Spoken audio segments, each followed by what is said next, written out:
I'll invite any questions about anything, the practice, this world, your life, on the people online or the people in the room.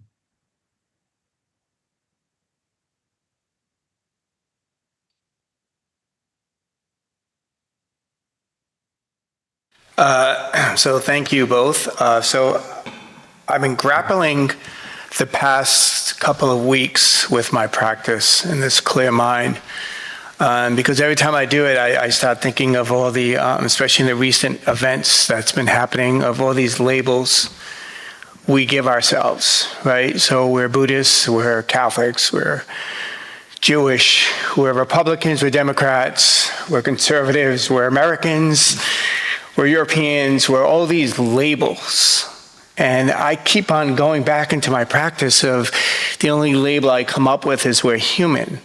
But then I'm challenged with what does that mean? Like, what is human? And I go deeper into my practice, and I just keep on asking myself for the clear mind, and it comes back with this human nature, and I'm just trying to figure that out. What is, if we have one universal label that we can all give anybody on this planet, and that is a label of being human, then therefore what is truly that? So that's a great practicing question. That's a clear mind. You want more?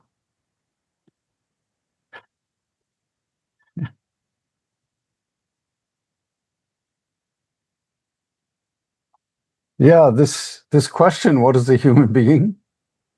It's the most fundamental and important question that we keep. And identity is the fiction we create to keep from keeping that question. Because our heart and mind don't like ambiguity.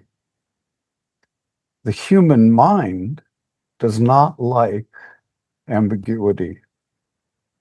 It hates it. So a practice like ours is suggesting, don't know. Don't create an identity. However, functionally, we're using our identity all of the time. Some of us are 25, some of us are 35, some of us are 75. We're using that identity because we have no choice. However, that identity is constantly changing. So the first job of a human being, in my view, is to welcome in impermanence. Accept things as they are. Oh, they're constantly changing. Accept human beings as they are. They're constantly changing.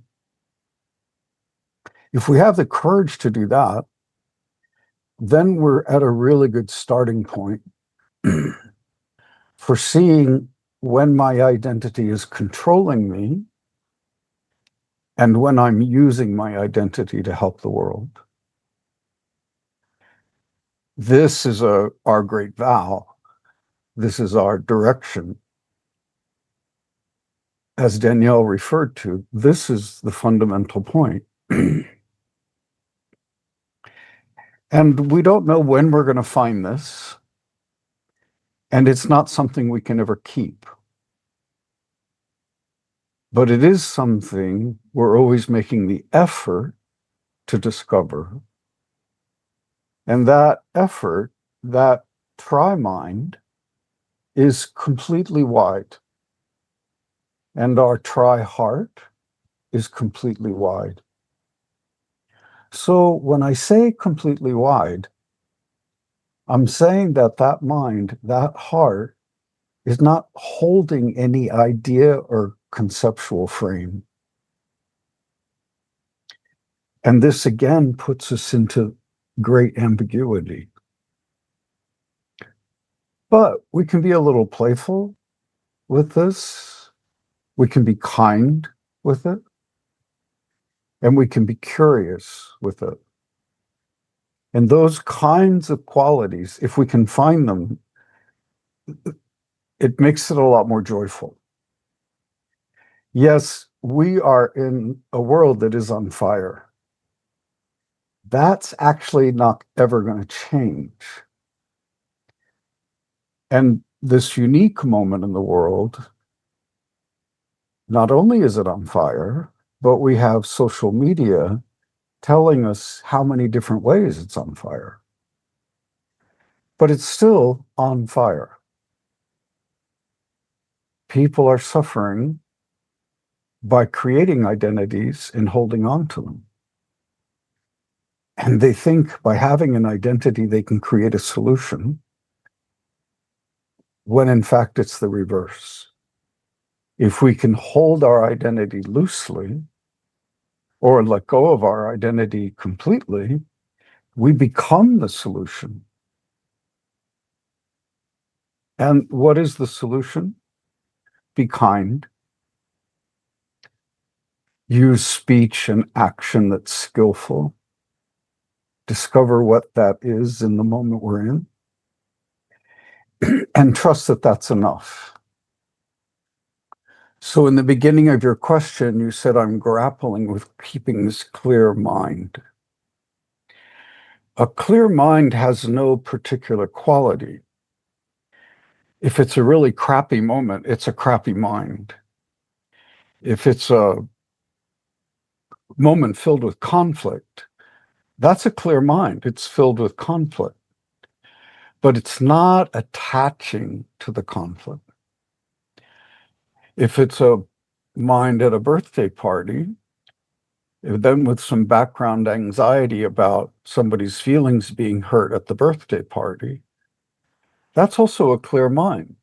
It's clear about being anxious about someone's feelings being hurt at a birthday party and being happy to be at a birthday party. So our practice is not creating some special state of mind. Mind is constantly changing.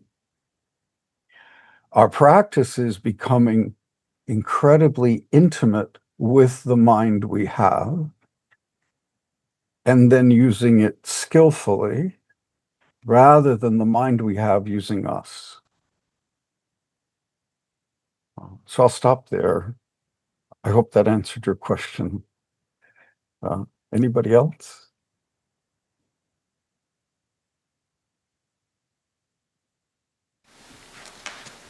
So regarding just what you talked about, whenever I like, for example, you feeling like anxious for a birthday party, I know that in Buddhist teachings, it's more about observing that you are anxious about it and coming up with a solution from there. But I think that personally, when I try to grapple with that, I think instead of, I first do acknowledge that I'm anxious, but then I try to get rid of it, and it ends up me more suppressing that emotion and trying to trick myself into thinking that it's okay and that I'm calm.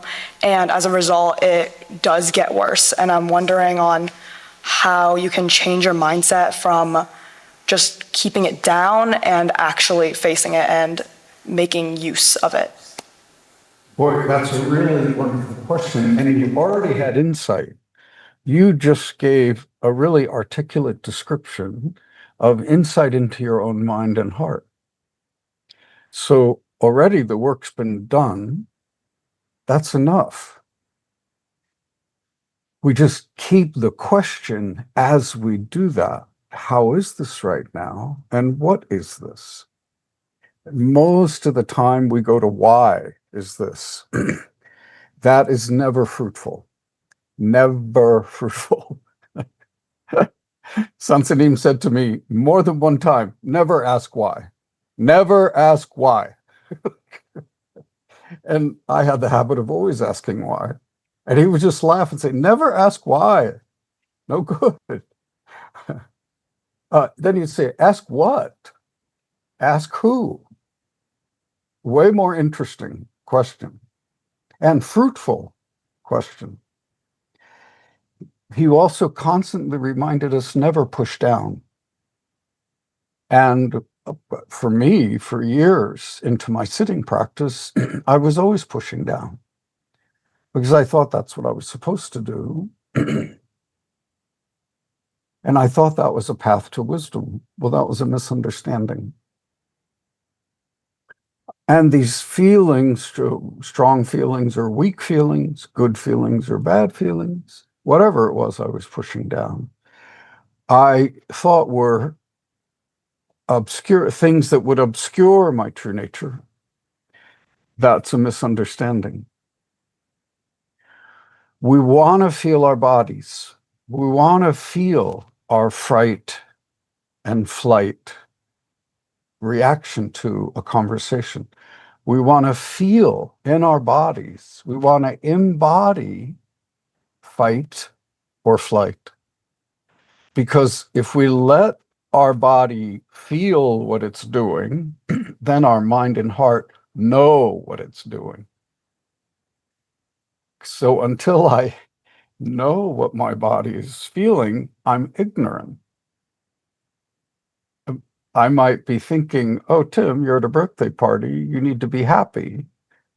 And I might be feeling fight or flight. Well, that's ignorance of what my body is going through.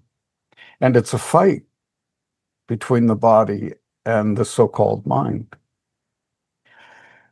So from a practicing point of view, we always say never push down. And my suggestion is to take a welcoming posture to our bodies and open up that conversation with kindness and, for me, what feels like a safe space. So I'm creating internally a safe space for this conversation between my body and my so-called mind to hear out everything, not act on everything, hear it out, and also not judge it. So we have these 4 teaching points: checking, holding, making, and wanting. That's another whole Dharma talk. But we don't check what our experience is, because when we do, we've added a layer, and the layer sabotages being skillful. And we can just do our best and not check, oh, my best is not good enough. Our best is our best. And that's where we're at in that moment. And so there's not just a welcoming posture towards that, but accepting things as they are. So when we say that, accepting things as they are, I'm not making a distinction between my subjective experience of the world, which is all of this, and I'm not separating my so-called objective experience of the world. We're just accepting all things in every direction as they are. And then, how is this? And how can I be skillful? And sometimes not doing anything at all is the most skillful thing there is. And sometimes just being internally kind. Okay, Tim, these difficult feelings are fine. Don't act on them. These difficult feelings and thoughts are fine. Keep them to yourself. Where do they come from? Get creative. What's their root? Who makes them? Who is this Tim that's making these feelings? Suddenly, I have a very rich activity to be doing, and I'm not causing harm in the situation. So maybe try that and play with it, because then your own creativity will have some space to express itself. You will have a unique way of welcoming. You will have a unique way of keeping the question. And then the product of that is your unique, gift to the world in that moment, and it is what the world needs. And can we trust that much unknown? We can. But we have to build that trust slowly. So we experiment with small stuff, and then we go to medium-sized stuff, and then we work with the big stuff.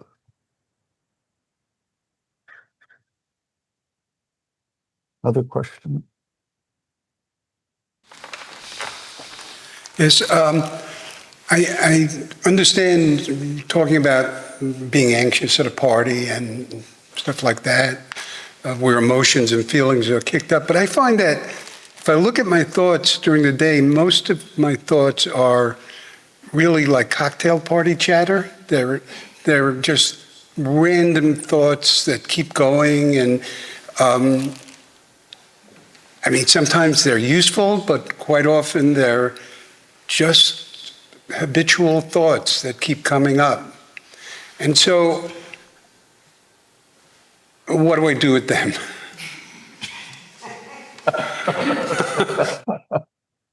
Zero. Don't do anything. So from a Zen point of view, we just say, don't touch them, put it all down. And then they slow down by themselves sometimes, and other times they don't. Sometimes my mind and heart are like tuned to 7 different radio stations, all running at the same time.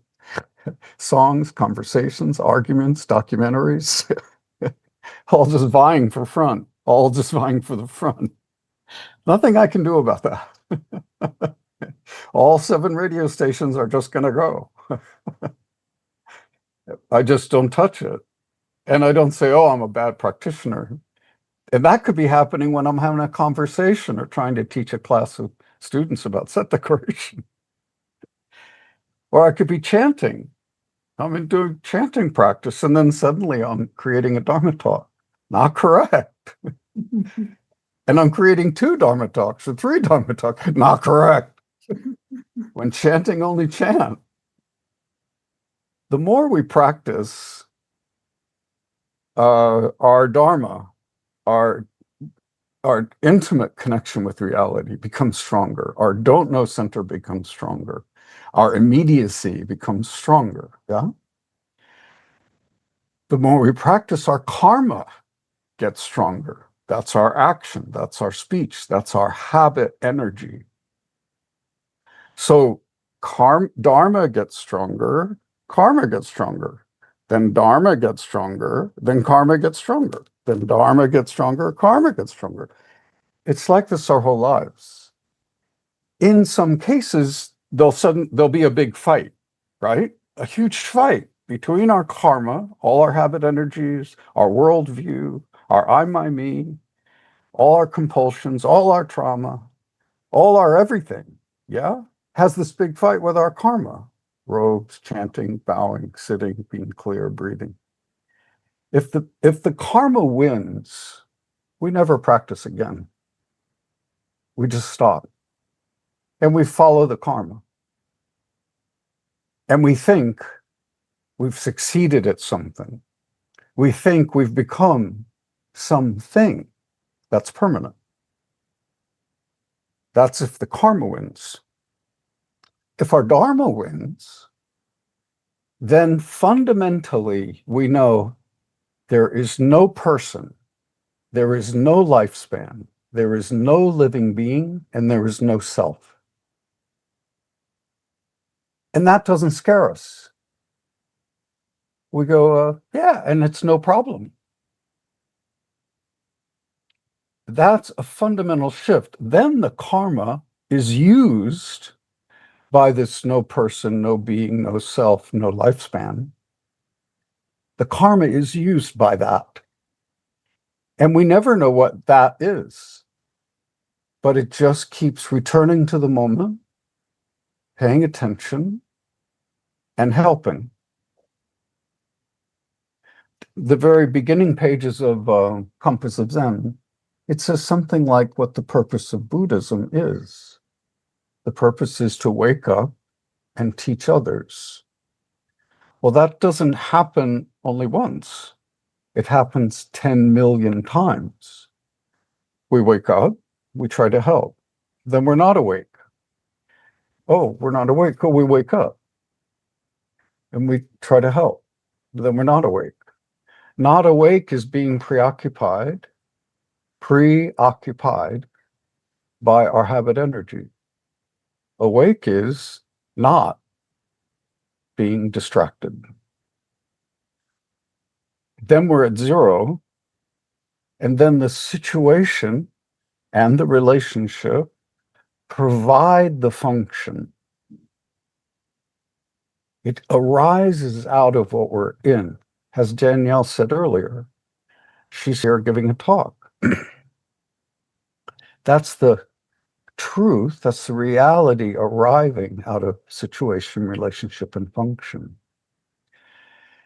And the challenge from a practicing person's point of view is, how do we trust that? Trusting that often has a sense of no control. This is out of control. Well, guess what? It is out of control. We can tell ourselves a story. Oh, Providence Zen Center is controlling it. Dharma Zen Center is controlling it. My practice is controlling it. My vow is control. No, none of those aren't true. That's not true. That's a misunderstanding. Nothing's in control. Then we just practice. Nothing's in control. We just keep our vow. The world is on fire. Yeah, we just keep our vow. The world's not on fire. Yeah, we keep our vow. This is the worst the country's ever been. Ah, yeah, we just keep our vow. What is our vow? How can I help? How can I help skillfully? What is it in here? What is it in here in this 185 pounds, 73 years old? What is it in here that can help what's out there? Because out there and in here is illusory. There is no separation. And resting in that huge don't know of no separation, then the correct speech and action just appear. It doesn't have to be controlled. Compassion, wisdom, joy, authenticity, clear perception, everything we need is there. We don't have to go get it. We don't have to do anything for it to arrive. We just have to be clear enough to use it when it appears.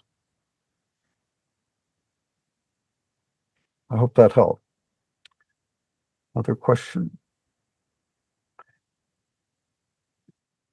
Yes. You said something really that just made me very curious. You mentioned Dharma, karma, Dharma, karma, and if karma wins, then we basically don't need Dharma, right? So then my curiosity hit me, and is karma and our ego the same? Is ego really karma? Is karma really ego? Is it one and the same? I'll go farther. Dharma and karma are the same. They're made of the same substance. So where's ego fit in? Ego is created by our karma, because ego is thinking. I think about who I am. I think about my identity. I think there's an I, my, me here. That's all karma. That's all thinking. It's all desire.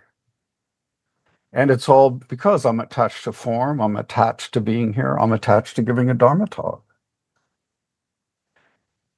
So if I hold that attachment, then I fail. Then I start creating an ego. That's the foundation of the ego who wants to give a good Dharma talk. That's all bullshit. I have no idea of a good Dharma talk or a bad Dharma talk. Then there's a tiny, tiny chance it'll be a clear Dharma talk. And that's the best I can do, is try. So yeah, the ego doesn't disappear. but it has a job. But it can't be in the driver's seat. And that subtle distinction of, is my ego running the show or is my true nature running the show? That's constantly being discovered in our practice. It's constantly a question we're holding. We're keeping the question, we're not trying to answer it. And the more we keep that question, then the ego's grip on the steering wheel is weaker and weaker, and our true nature's grip on the steering wheel, as it were, is stronger and stronger. But that's also in a state of flux.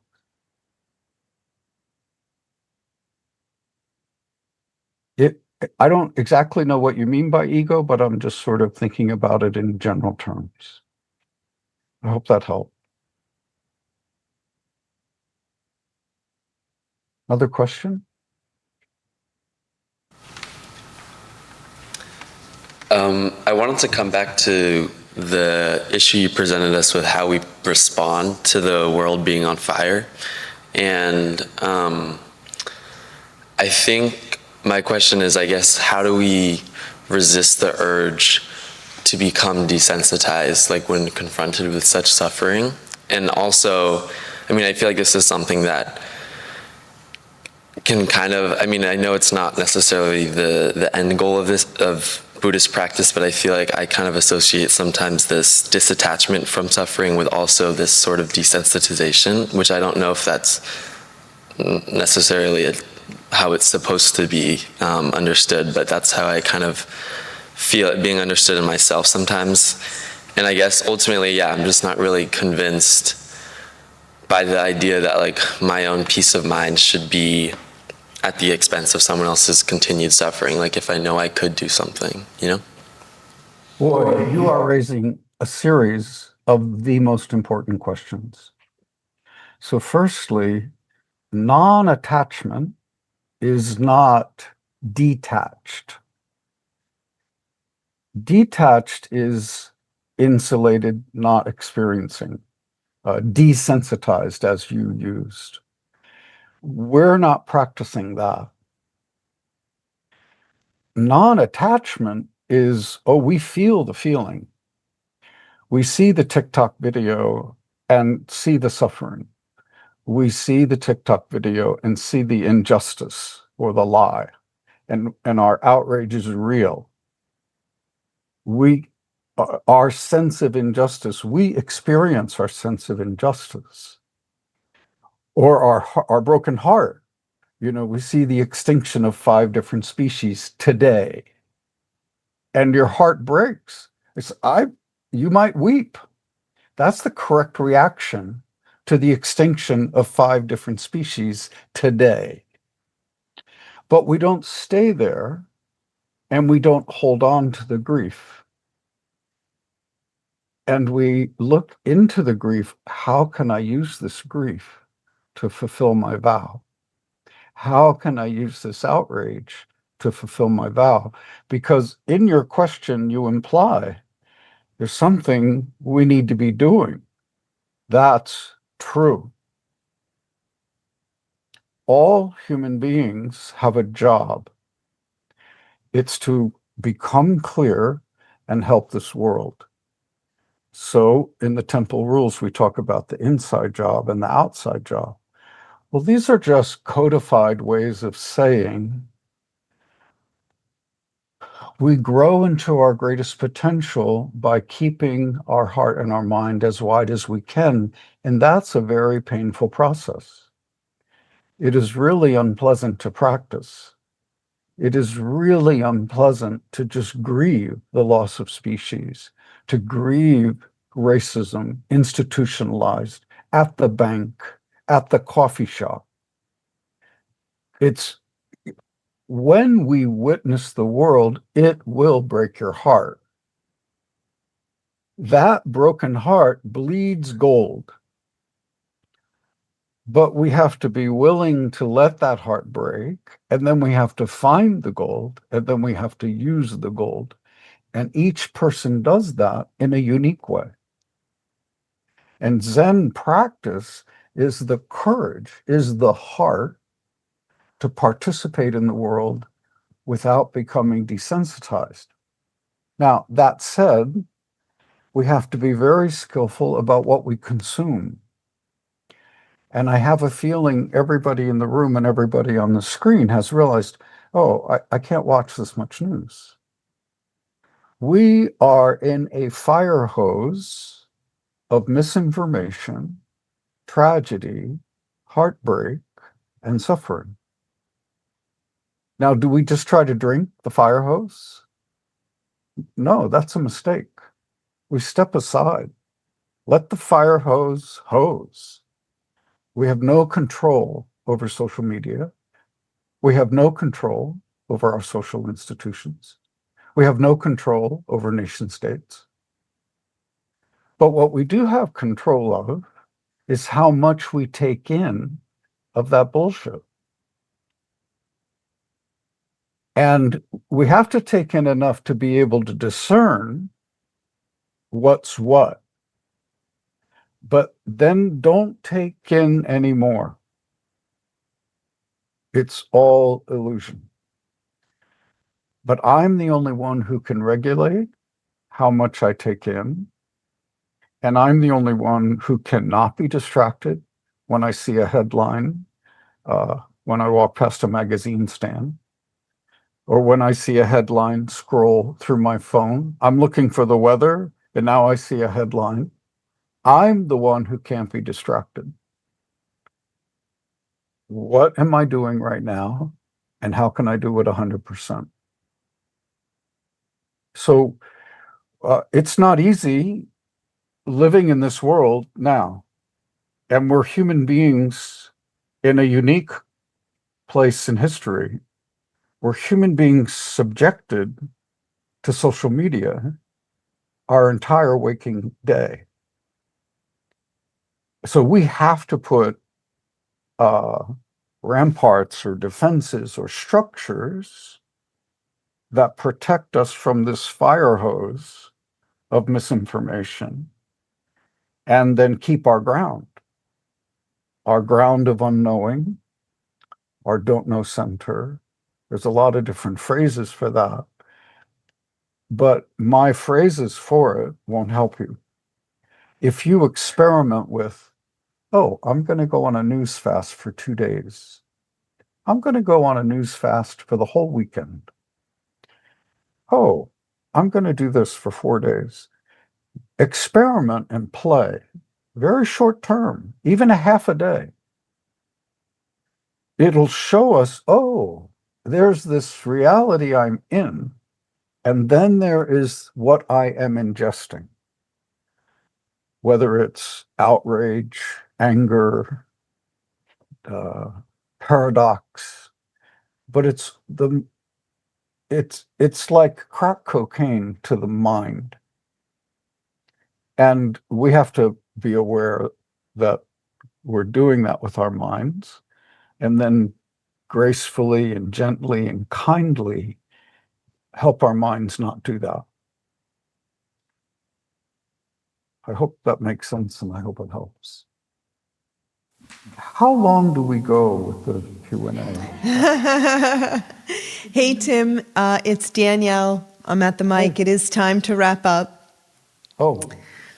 But I thank you so much for your wisdom and your words. We very much appreciate having you here. On that note, thank all of you for joining us. And I'd like to let you know that Tim will actually be here in January, leading the first 2 weeks of Winter Kyolche. So if you would like to meet Tim in person and sit with him, anyone who has retreat experience is welcome to join us for a week of Kyolche up on the hill. That rolls into, Kyolche is open and available for registration. We have other teachers lined up for the rest of the weeks as well. This year, Kyolche will be 12 weeks running from January through the last weekend of March.